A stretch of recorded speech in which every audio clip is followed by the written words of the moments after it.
네, 정치권 소식 국회팀 정태진 기자와 자세히 짚어보도록 하겠습니다. 어서 오십시오. 정 기자, 일단 어제 한동훈 국민의힘 비상대책위원장이 영화를 한 편 관람했다면서요. 어떤 영화였습니까? 네, 바로 이승만 전 대통령의 생애와 정치 역정 등을 조명한 영화 건국전쟁입니다. 한 위원장은 법무부 장관 시절인 지난해 7월 이 전 대통령의 농지개혁이 경제 발전의 원동력이라 평가한 바 있습니다. 그런 한 위원장이 어제 오후 극장을 찾아서 이 건국전쟁을 직접 관람했습니다.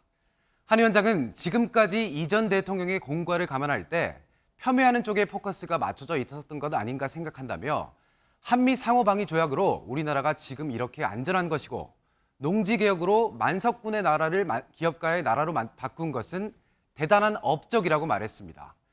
그러면서 대한민국이 여기까지 오게 된 데 결정적인 그리고 중요한 결정을 적시에 제대로 하신 분이라 강조했는데요.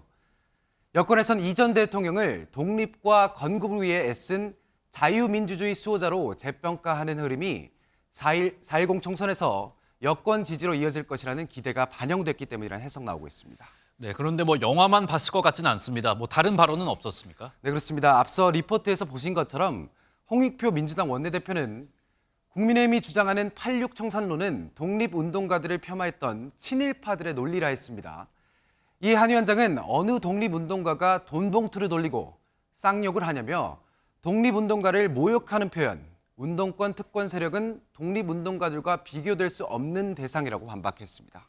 네, 그리고 영화에 이어서 이번엔 드라마 이야기를 하나 해볼까 하는데 최근 한 드라마에서 민주당 이재명 대표를 연상하게 하는 인물이 있다면서요. 이건 어떤 이야기입니까? 그렇습니다. 지난 9일 공개된 넷플릭스 한 드라마에 등장한 인물이 네. 이재명 대표를 연상시킨다 이런 논란이 일고 있습니다.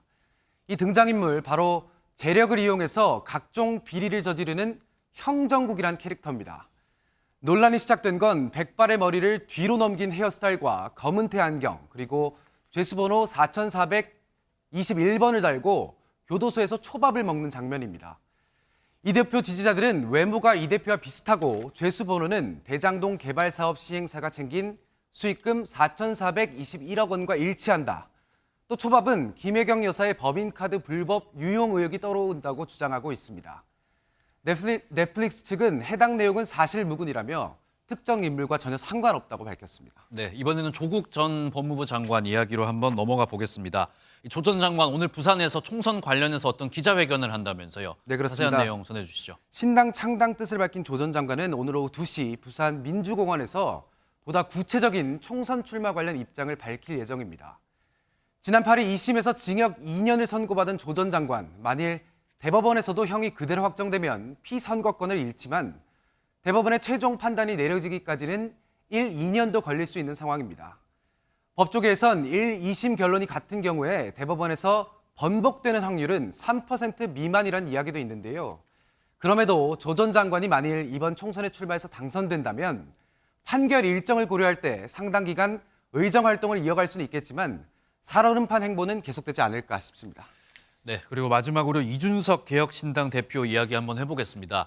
이준석 대표가 수도권 그리고 또 대구 출마를 예고를 했다면서요. 네, 그렇습니다. 이준석 대표가 지역구 출마지를 압축했습니다. 네.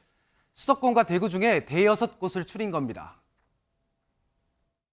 지금 한 대여섯 군데로 추려가지고 저희가 지금 이제 보고 있습니다. 저희 지도부급 인사들 같은 경우에는 마지막에 이제 후보 등록일 앞두고 전략적 판단들을 할 거로 보입니다. 이낙연 공동대표도 지역구 출마 시 광주를 유력하게 검토하고 있는데요. 수도권과 비례대표를 신인, 청년, 여성을 집중 투입하는 전략도 논의 중입니다. 개혁신당은 오늘 첫 지도부 회의를 열고 주요 당직자 인선안을 의결할 예정입니다. 네, 오늘 말씀 여기까지 듣겠습니다. 지금까지 정치부 정태진 기자였습니다.